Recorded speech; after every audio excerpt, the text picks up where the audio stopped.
Odyssey, the sirens, Scylla and Charybdis, the cattle of the sun, the crystal threading of the multiverse in pens, the thunder words, Ahab keeps on keeping on, the gong tormented sea. If you're like me, you've been wondering what's up with this incessant thundering. Like Alice said, go feed your head. You know there must have been 100 cracks in the crystal threading. And you won't lose if you're betting, and if you are in the habit of following the white rabbit. You know there is no forgetting, not really, of the warp and the woof. There's no holding yourself aloof. You open the latch, and there's a bandersnatch, and things as they are go poof. Dada, daviadam, damyata. Or just in case you kind of forgot the contra magnificent jubanciality of an alternate reality, a kind of extended fermata. They all felt the lonely absurd as they heard these thunder words. Ahab looked out and then shouted out, words, words, words. Let's follow the 10 thunder words of Finnegan's Wake.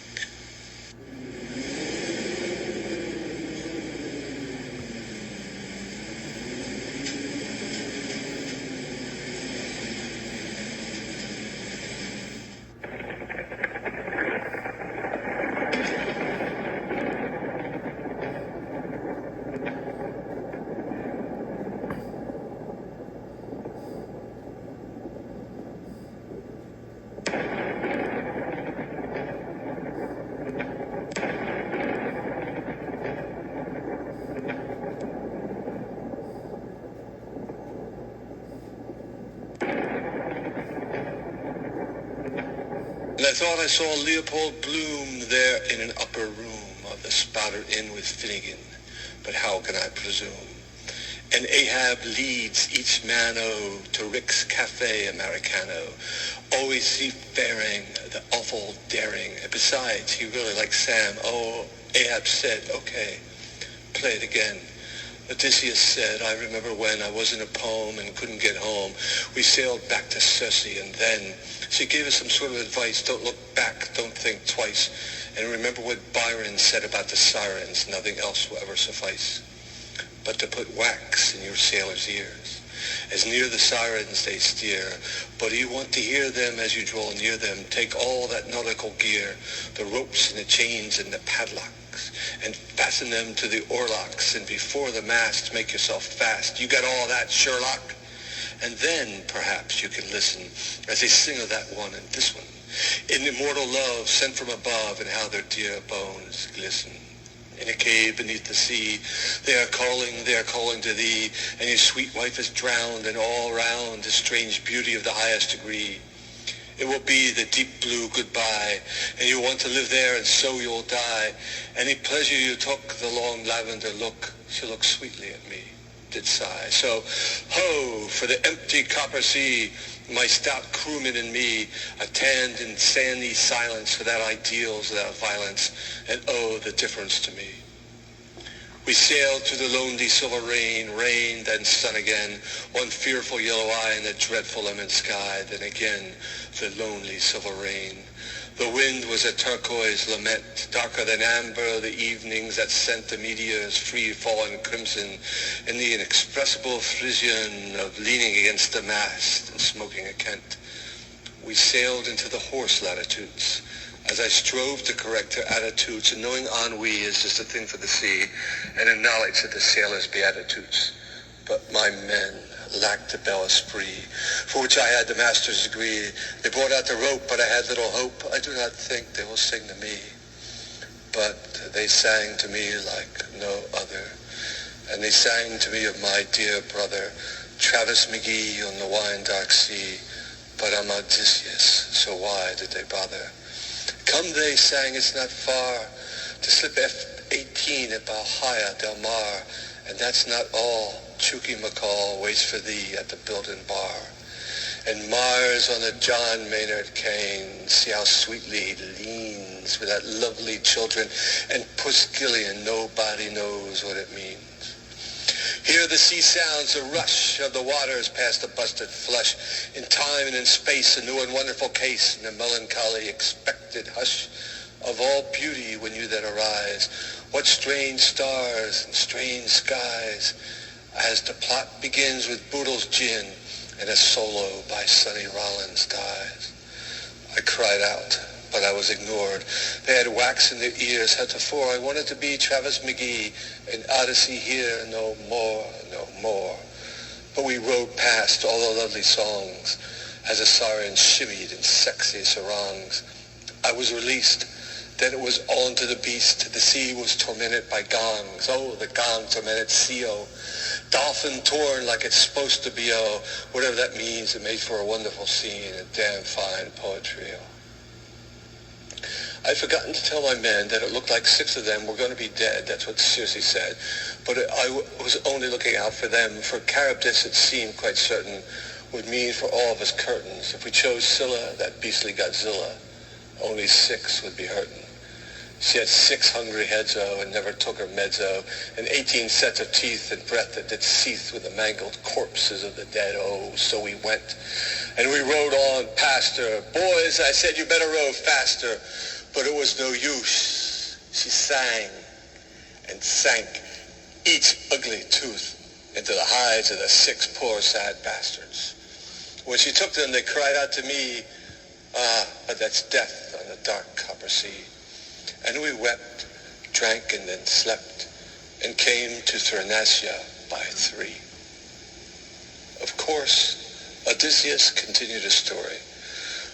But Homer got it all down before he got to this part. The fellow lacked art. So we won't get into it anymore. He had, as early as the first damn book, told how the poor sailors cooked the oxen of the sun, and when they were done, were wriggling on Poseidon's hook. And all about Odysseus and Calypso. He did it facto ipso. So we will conclude this strange interlude and take a few lingering sips, oh, of Boodle's the gin that's preferred, by John MacDonald, by Travis McGee. Have you heard? John MacDonald is dead, that's what they said. And I find it all very absurd. Book 13 through 24. Hark, 'tis an elfin storm from fairyland, of haggard seeming, but a boon indeed. Arise, arise, the morning is at hand. Odysseus looked up, it was day. The free French were singing La Marseillaise. Sam was asleep and dark dreams did keep Rick awake in the American cafe. Outside, the warp and woof trembled. Overall, you might say it resembled what's going on in the Gospel of John, and beings sentient and non-sentient assembled in the sky above the time and space port, where possibilities of every sort reclaim transcendence in a way that's quite splendid to revoking the claims of La Morte. Away, Ahab cried, the Pequod waits for us, nor other men nor gods. I'll continue my quest, but I think it's best for you to go home. Damn, it's odd. And I think it's worth asking just why you will live and I'll have to die, because I rage against is, the nothingness biz, while you long for your dear wife and sigh. And you are considered a wanderer, though exposed as a poor blunderer, while my mission ends in nuclear fission, thundered Ahab the Assunderer. And the band played the leaving of Liverpool, and Odysseus played the flop-eared mule. And there was grace all over the place, which is something you never learn at school. Odysseus, when aboard, fell asleep, and the Pequod made it over the deep. And he still was snoozing as they went cruising. Ahab said, I have promised to keep. Odysseus snoozed. They made land. Ahab left them there on the strand, beneath the steel pier, and he thought it quite queer to awake the strains of a Dixieland band. For Odysseus, and there in the air, a flying horse. It wasn't Pegasus, of course, but a horse named Jose, owned by Dennis O'Day, who jumped with negligent force from a diving platform right there, then plunged through the salt air into a pool nothing so cool has been in Ithaca before the gare. Now the plot is beginning to thicken. On the boardwalk there is a chicken that, well, you know, can play tic-tac-toe. On a bench, Mr. Pickwick from Dickens looks out at the glowing salt air. And who's passing by? Ah, it's fair. My old dear dad, I feel rather sad. There's something I want right there. Another box of saltwater taffy, and a number of comics about Daffy the Duck, but I'm having no luck, for my father's had too much black cafe, and it's father and son on a quest. My father thinks it is best at this late date to micturate at our hotel and then rest.